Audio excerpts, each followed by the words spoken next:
Remaining calm. It's critical whenever you're going through this process that you remain calm and you don't allow everything that's going on to basically get to you. Which I know when I say that, I mean it's a hard thing to say because this is a serious thing that you're going through with serious implications.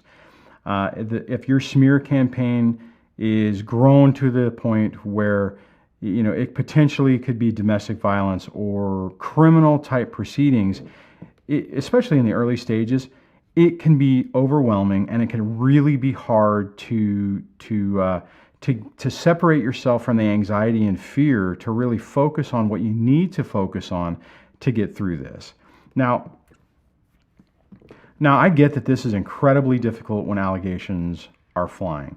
When you're being accused of doing things that you didn't do, or it's being taken out of context, or maybe your buttons have been pushed to the point to where you have responded in a negative way. So there is an incident where you've done something. Your next step, the steps that you take next are critical to make sure that the outcome of this is as good as can be, right?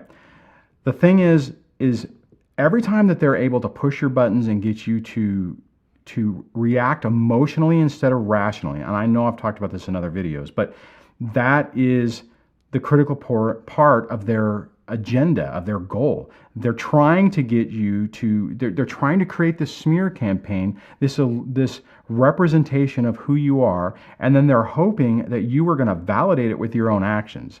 Now, the problem is that when you're in the midst of this, it can be so incredibly stressful and scary that remaining calm it feels almost nearly impossible. And as a result of that, you can end up reacting irrationally and causing yourself a lot of a lot of extra problems. The thing is you have to remember, just because they say something about you doesn't make it true, right? Everything about these type of divorces and these type of situations with somebody who has a personality disorder or a strongly suspected personality disorder, they are going to be pushing their own agenda and trying to get people to believe their version. That's what the smear campaign is. Now, the smear campaign can be something as simple as them just bad-mouthing you to mutual friends or to their friends, and you hear about it through through those mutual friends or through other mechanisms, or you see I don't know. There's a bunch of different ways that you can see it, but you have to, and the reason I'm saying this is because no matter what level you're at, you're going to have that initial response that's not rational. And what I'm saying is, if you're dealing with somebody where they're smearing you with friends, it's going to make you angry and you're going to want to fight it back, right? You're going to want to have that initial, emotional response that doesn't do anything good for you. Now, as that ramps up, it's the same thing, right? So if they're smearing you in a more of a way to where it impacts your daily life, you're going to want to fight it even more. And then if they're able to expand upon that and make it to the point that they're trying to say that you're doing domestic violence type of issues, that is going to make it even worse because the stakes are a lot higher. Now, the thing is, the stress and the anxiety can be overwhelming, but unless you do something to validate their smear campaign, you have to keep it in perspective. You have to take that step back and realize, or take a look back and say, well, have I done anything to actually validate what they're trying to say about me? If they're trying to say that you're a liar and a cheat, well, first case, if they're saying it in the level of just mutual friends, it doesn't matter, okay? These people who, if they decide to believe it and decide to take sides, they're not really your friends anyways, and you're gonna have to go through the process of excising those people out of your life. It sucks because the support group or the friend base or however you want to talk about it is that used to be yours is being systematically eroded. In the grand scheme of things, if it doesn't really directly impact your life, it doesn't matter. Just let it go. As it gets more serious, you still need to keep some distance on what you're dealing with and how you're responding to it. And what I mean by that is if you're being accused of doing, like in my situation, it was I was being accused of being abusive to the kids and basically being a danger around them. Now, had I and I'll tell you guys that when that was happening, it was incredibly stressful, and I was fearful that the court would believe it, that all the allegations that were being put out there would just because they're on paper would be looked at as true, and it would be a catastrophic mess. The thing is, just because, like I said earlier, just because they say something doesn't make it true. If you can remain calm and you can make sure that you don't do those things, if they're saying that you get out of control and emotional, as long as you're not doing it, then you're not validating it.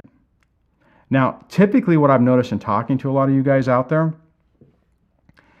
you get caught up in that fear, right? Because and it's absolutely understandable and justifiable because of the situation.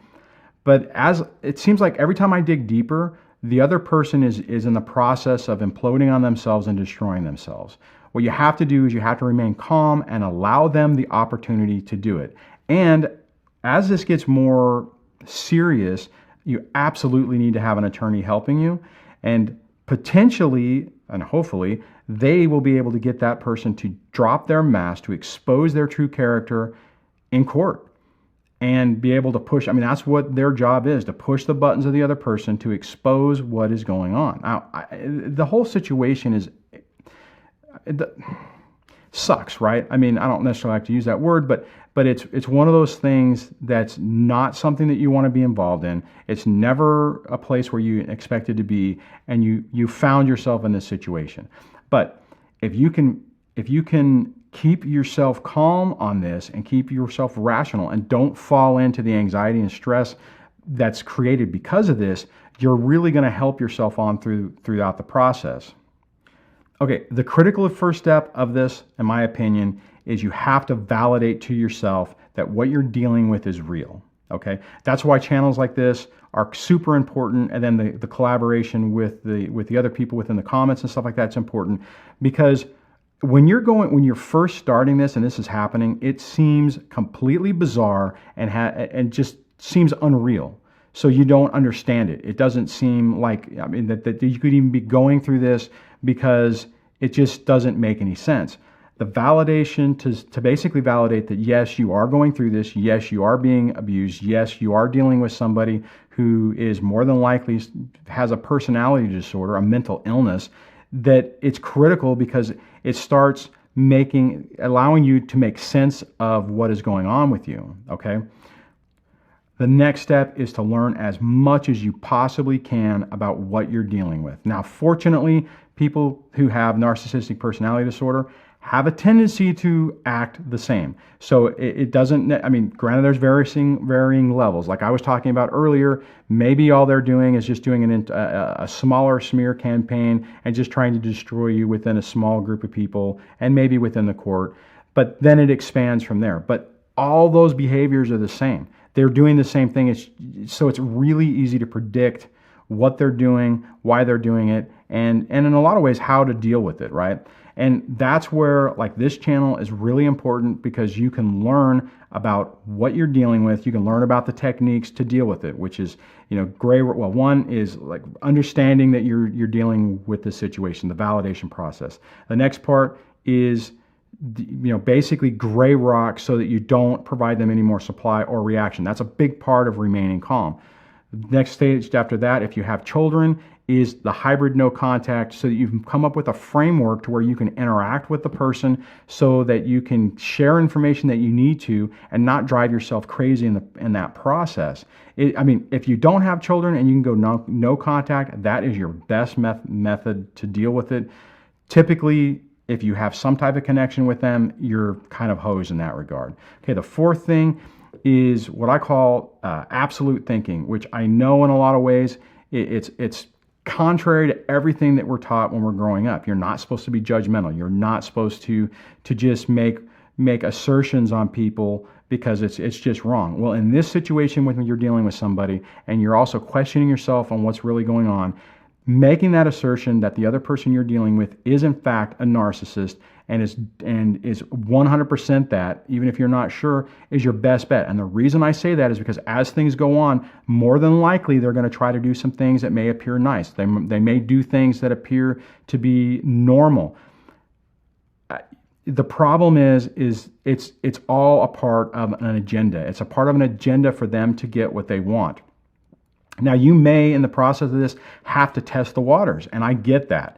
I mean, this is not an easy process to go through. But as soon as you get enough information or enough evidence, I guess, to validate that you're dealing with somebody who you think is a narcissist, you need to just make it an absolute fact so that whenever they're nice and they send over a bag of cookies, your favorite cookies, that you do not fall for the trap thinking, oh, this is a legitimate peace offering to try to change things. No, it's to try to suck you back in, it's try to get emotional control over you and try to return things back the way they were. Unfortunately, that's just what it is. And they're going to use your better nature or your hope for them to be better to pull you back in. It happened to me a bunch of different times. It took me a while to where I finally realized, nope, I'm done. This is what it is. I have to drill that into my head so that I can move forward. And the final step on this is the black hole thinking, to where you just don't spend any effort thinking about the person. It's kind of I guess in a way it's like no contact and you're forcing it within yourself. But when you have children, you can't, right? You're going to have situations where you're going to have to interact with a person, and you need to not dive into what they're doing, what they're thinking, what's going on with their life, because it absolutely will not do anything to help you.